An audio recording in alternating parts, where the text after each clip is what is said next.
नमस्कार. श्री स्वामी समर्थ. जय जय स्वामी समर्थ.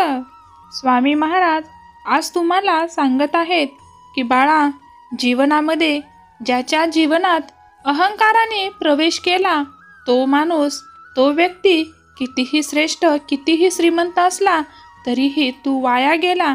आणि ज्या व्यक्तीने त्याच्या शरीरात, त्याच्या मनात असणारा अहंकार गिळून टाकला किंवा अहंकार त्यापासून दूर ठेवला तो देव झाला. कारण भगवान श्रीराम हे फक्त अहंकार दूर करून आणि इतरांचा विचार करून जग जिंकले. तर रावण हा खूप शूर वीर योद्धा असून, एक उच्चस्थानी व्यक्ती असून सुद्धा फक्त अहंकाराने आणि लोभाने पूर्ण नष्ट झाला. त्यामुळे तुम्हाला जर जग जिंकायचे असेल तर सर्वात पहिले आपल्यात असणारा अहंकार सोडून टाका आणि आपल्या चपळ आणि चंचल मनाला आवर घाला. मग पहा तुमचे जगणे किती सुंदर आणि निरागस होऊन जाईल. स्वामी महाराज या संदेशावर तुम्हाला सांगत आहेत की बाळा, सर्वात पहिले तुम्ही स्वतः चांगले बोलायला शिका. चांगले बोलणे, दुसऱ्याबद्दल वाईट बोलण्यात वेळ न वाया घालवता तुमचा हा मौल्यवान वेळ फक्त स्वामी सेवेत घालावा.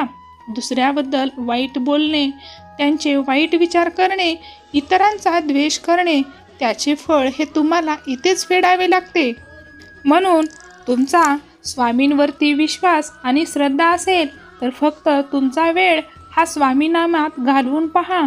तुमचे जगणे खूप सुंदर आणि सोपे होऊन जाईल. तुमचाही स्वामी शक्तीवर विश्वास असेल तर होय स्वामी आई, माझा तुझ्यावरती पूर्ण विश्वास आहे, माझे तुझ्यावरती खूप प्रेम आहे अशी कमेंट करा आणि चॅनेलला सबस्क्राईब करायला विसरू नका. तुमच्याकडून एक पुण्याचे काम घडून येईल.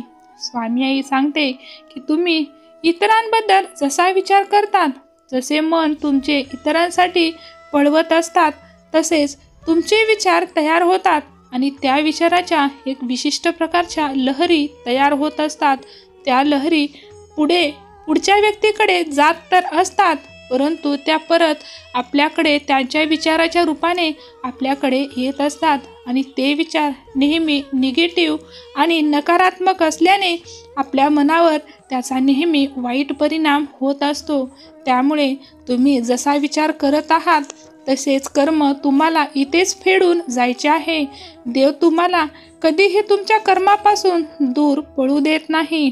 त्यामुळे इतरांचा नेहमी वाईट विचार करणे बंद करा. स्वामी सांगतात की बाळा, जसं की आपण आपल्या मनाला इकडे तिकडे पळवताना आवर घालणे खूप कठीण काम आहे, परंतु तुम्हाला जर तुमच्या मनावर ताबा मिळवायचा असेल तर त्यासाठी फक्त एकच उपाय आहे, तो म्हणजे परमेश्वराचे नामस्मरण. देवाचे, तुमची ज्या देवावरती श्रद्धा आहे त्या देवाचे नामस्मरण करण्यात तुमचा फक्त हा वेळ वाया घालवा. नामस्मरणाने तुमचे मन, तुमचे अंतःकरण हे पूर्णपणे स्थिर होऊन जाते आणि स्थिर मन हे नेहमी चांगला विचार आणि पॉझिटिव्ह थिंकिंग करत असते आणि त्या विचारातून तुमच्याकडून नेहमी चांगले सद्गुणी कामच घडून येते. त्यामुळे सर्वात पहिले आपल्या या चंचल मनाला आवर घाला. ज्या दिवशी तुम्ही तुमच्या मनाला आवर घालाल, ज्या दिवशी तुम्ही तुमच्या मनावर ताबा मिळवू शकलात, त्या दिवशी तुमचे जीवन हे खूप सुखकर आणि समृद्ध होऊन जाईल. तुमच्यासाठी कुठलीही गोष्ट ही कठीण राहणार नाही. ज्या व्यक्तीचे मनावर नियंत्रण आहे तो त्याच्या सर्व गोष्टी नियंत्रणात आणू शकतो. जर तुम्हाला जीवनात काही साध्य करायचे असेल तर फक्त एकदा नामस्मरणामध्ये येऊन पहा. स्वामी तुम्हाला त्यांच्या नामस्मरणात काय ताकद आहे ते तुम्हाला नक्कीच दाखवून देईल. आणि तुम्हाला ही जर स्वामी नामस्मरणाचा अनुभव आला असेल तर होय स्वामी आई, मला तुझ्या नामस्मरणाचा अनुभव आला आहे अशी कमेंट करा. स्वामी आईचा आशीर्वाद सदैव तुमच्या सोबत राहील.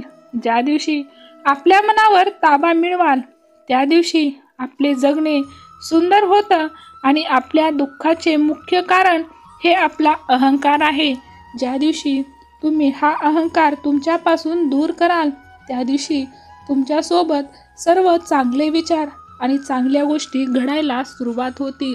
स्वामी म्हणतात की तुम्हाला जर जीवनात काही योग्य स्थानी पोहोचायचे असेल तर सर्वात पहिले स्वतःला चांगल्या सवयी लावा. सर्वांबद्दल चांगले विचार ठेवा. आपल्याकडे जे आहे त्यातले थोडेसे दुसऱ्याला देण्याचा प्रयत्न करा. जर तुम्ही इतरांना सुख दिलात तर देव तुम्हाला त्याच्या डबल पटीने जास्त सुख वाढून देईल. तसे जर तुम्ही इतरांना फक्त त्रास आणि वाईट विचार करत असाल तर देव त्याची परतफेड तुम्हाला इथेच देत आहे. त्यामुळे आता तुम्हाला ठरवायचे आहे की तुम्हाला काय करायचे आहे. नेमके तुम्हाला चांगल्या विचाराने चांगली परतफेड मिळवायची आहे की वाईट विचाराने वाईट परतफेड मिळवायची आहे. त्यामुळे आपले मन हे ताब्यात ठेवा. जग हे खूप सुंदर होऊन जाईल. स्वामी सांगतात की बाळा, मन हे आपले असे वडाळ जनावरासारखे आहे. तुम्ही कितीही त्याला नियंत्रणात आणण्याचा प्रयत्न केला, तुम्ही कितीही त्याला बांधून ठेवण्याचा प्रयत्न केलात, तरीही थोडासा मोका शोधून ते मन तुमच्यापासून पळून जात असते. त्यामुळे नामस्मरण यामध्ये तुम्ही तुमच्या मनाला इतके गुंतवून ठेवा की तुम्हाला वेळच नाही भेटला पाहिजे की इतरांचा वाईट विचार करणे, इतरांबद्दल वाईट गोष्टी बोलण्यामध्ये सहभागी होणे. यापासून तुम्ही जितके दूर राहाल तितके तुमच्याकडून चांगले कर्म हे घडूनच येते. त्यामुळे जीवनात स्वामींच्या चरणी तुम्ही एकदा लीन होऊन पहा. स्वामी तुम्हाला त्यांच्या चमत्काराची ताकद ही अगदी सहजपणे दाखवून देतील. तुमचेही स्वामींवरती प्रेम आणि विश्वास असेल तर होय स्वामी आई, माझे तुझ्यावर खूप प्रेम आहे, मला तू असे चमत्कार दाखव अशी कमेंट करा. काही लोक हे एखाद्याच्या घरी गाडी बंगला आली तर त्यांना रात्र झोप येत नाही, त्यांना चैन पडत नाही. इतरांची प्रगती पाहून त्यांचे मन हे खूप अस्वस्थ होत असते. परंतु असा विचार करणारी लोक हे देवापासून खूप दूर असतात. देव त्यांना कधीही जवळ करत नाही आणि त्यांना कधीही आश्रय देत नाही. त्यामुळे सर्वात पहिले आपल्या मनामध्ये असणारा मोह, द्वेष, मत्सर हा जाळून टाका. जसं की तो जळून गेला तर तुमचे मन हे सुंदर पक्षासारखे होईल आणि तुम्हाला फक्त सुंदर दुनियाच दिसेल. तुमच्याबद्दल देव कधीही वाईट विचार करणार नाही आणि तुम्हाला कधीही वाईट कर्माचे फळ भोगावे लागणार नाही. देव तुमचे रक्षण हे नेहमी करतच राहील. त्यामुळे सर्वात पहिले आपले मन सुंदर बनवण्याचा प्रयत्न करा. जग हे नक्कीच सुंदर होऊन जाईल. धन्यवाद. श्री स्वामी समर्थ. जय जय स्वामी समर्थ. तुम्ही हा व्हिडिओ शेवटपर्यंत पाहिल्याबद्दल तुमचे खूप खूप आभार.